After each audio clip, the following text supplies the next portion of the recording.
এই জায়গায় আমার মুরব্বী দুইজনেই, একজন নেতা এবং একজন আমার মুরব্বী, তারা যে কথাটি বলেছে সেই কথার সাথে আমি সম্পূর্ণরূপে একমত যে আমরা নারায়ণগঞ্জে নির্বাচনের জন্য আমরা প্রত্যাশী ছিলাম।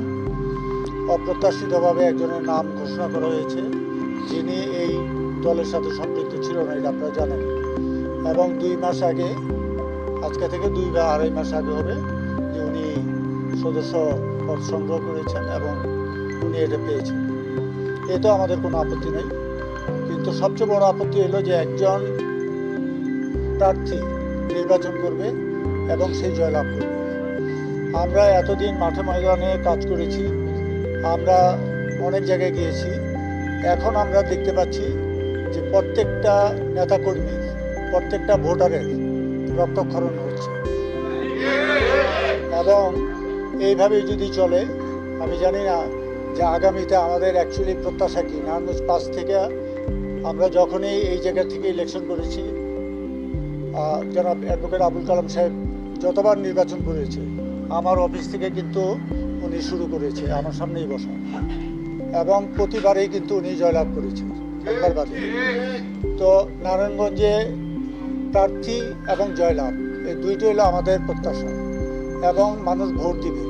একটা অপরিচিত মানুষ যা বিএনপি করে না এমন মানুষকে কিন্তু ভোট দিবে না।